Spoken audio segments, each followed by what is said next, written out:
Welcome back, JAGs. I'm Annika Vasquez. The SAT is changing, and we can tell you how. We'll introduce you to the class of 2024's highest ranked senior, and we'll see what goes down at the rodeo. This is JAG TV.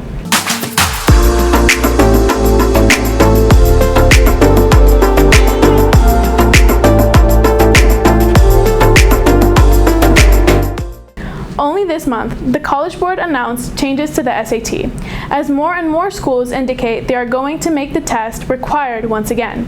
Lily and Danny have the details. Colleges around the country are once again looking to make the SAT a required part of the application process, after the test was an option for many schools during COVID. Some colleges are asking for test scores, so the test option may not be an option in the next few years, depending on what college you're applying to. What's more, the test is changing. The SAT will be an hour shorter now and entirely digital. I think a lot of students are getting used to the digital format. So, as long as you have the scratch paper, you can take notes and do an outline. So, I think that this should be a fairly easy test for everyone. It might be easier because it's just I don't know. I don't like being with paper and packets and everything. So honestly, I think it'll be better. Juniors on campus will have an opportunity to take the test for free on Tuesday, March 19th. After we return from spring break. Honestly, I think it's going to make them higher because with the online test, you can use the Desmos calculator, graphing calculator, and it basically does all of the math section for you, so that was low-key helpful. And for students who need it, there are accommodations that can be made through College Board for the paper option. It's going to affect my grade, and I think I'm better at taking tests on the paper than on the Chromebook. I think my brain processes things better when it's on paper. For JAG TV, this is Danny Butler. For more information on the SAT and how to prepare, you can visit the counseling office or the College Board website. 2024 is a leap year, so that means that there is a February 29th, but that only happens every 4 years. Naima and Madison introduce us to a few people on this campus with this special birth date. I'm almost 4.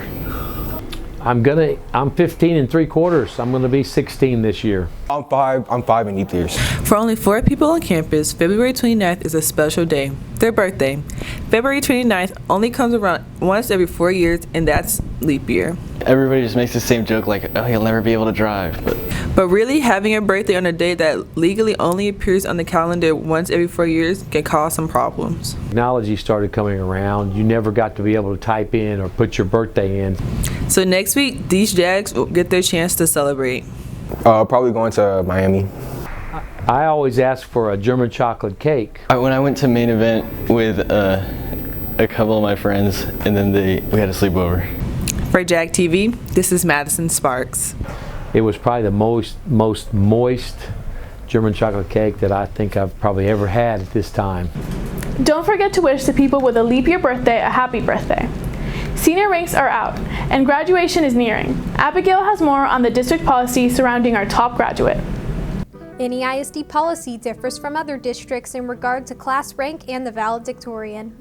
While other area districts recognize even the top 10 students in the graduating class, that's not the case at NEISD. Instead, the top graduate is referred to as the highest ranking graduate rather than valedictorian. Yes, way back, that was the term used. At some point over the years, through the state, things became the highest ranking senior.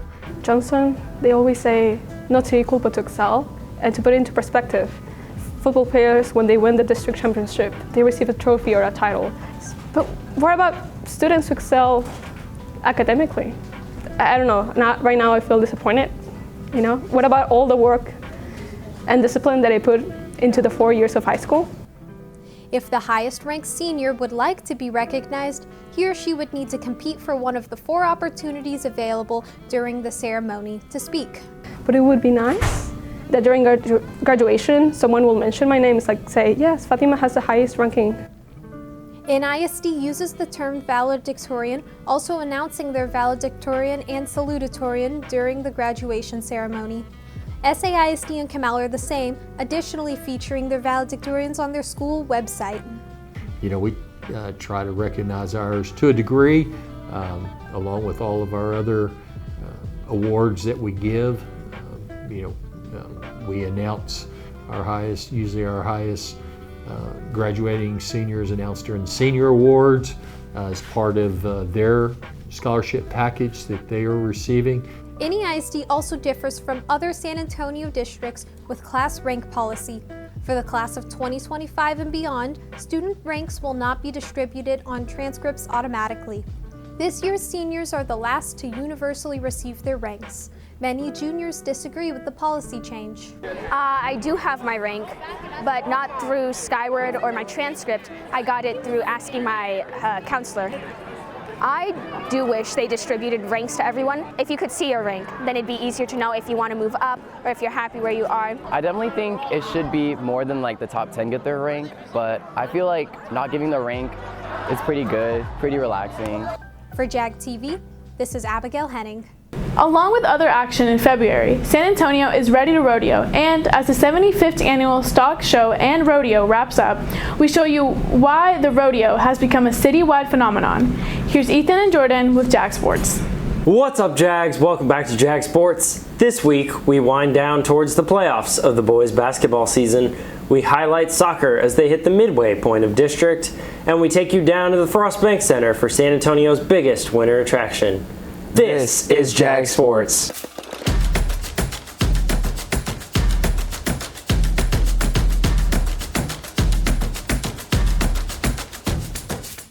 First up, the wrestlers squared off on the mats at the state tournament last week, with 6 of our wrestlers ending their season on a high note by competing at state. The cheer squad went to Disney World 2 weeks ago and competed in the UCA National Championships. They took home 3rd place, only falling to Alamo Heights and DeSoto.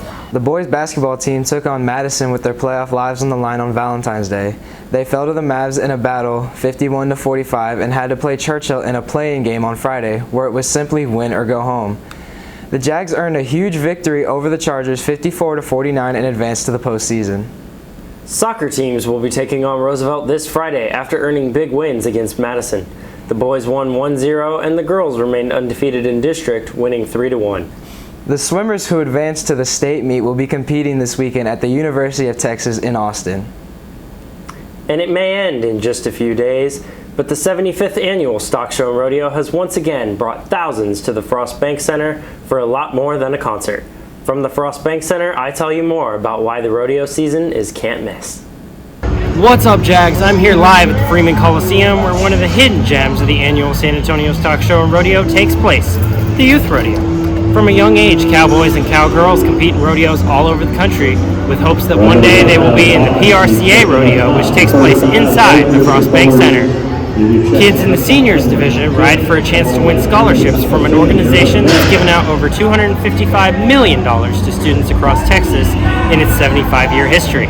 Who better to speak to about that than Scholarship Committee Chairwoman and Lead Counselor, Mrs. Courtney Tarbox. I do have the honor of serving as the chairman for the Scholarship Committee for the Stock Show and Rodeo, and to this date we've actually given over $255 million in educational funds to support students, and many of that is earned through their contests, but also scholarships as well.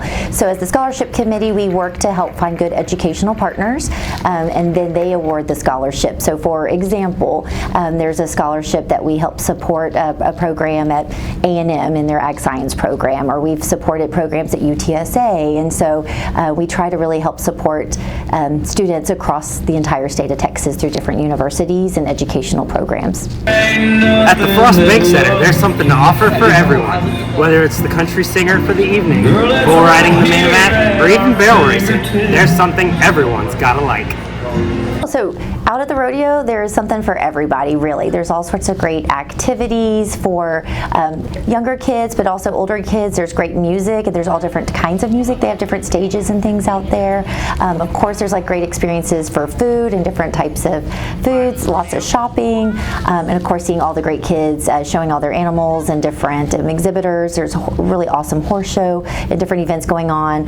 Recently, I've even been seeing a lot of great like dog exhibits, and so there's really a lot of interesting things out there, and it's just a great way that the city all comes together and helps to celebrate the rodeo and our mission supporting youth in Texas. During the rodeo, for select events, attendees of the show can guess riders' scores and potentially earn a $250 Circle K gift card.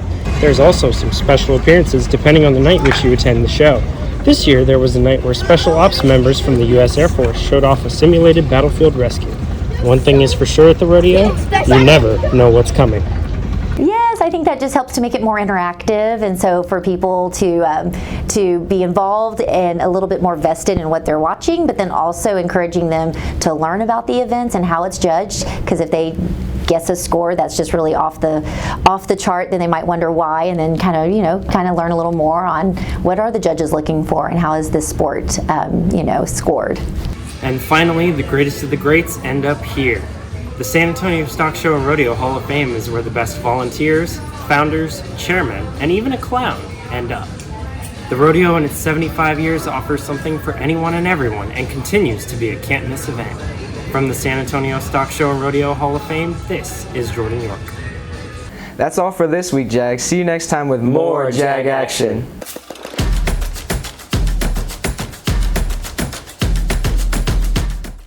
For more updates before our next show, be sure to follow us on Instagram at JAG Student Media or on our YouTube at JAG TV.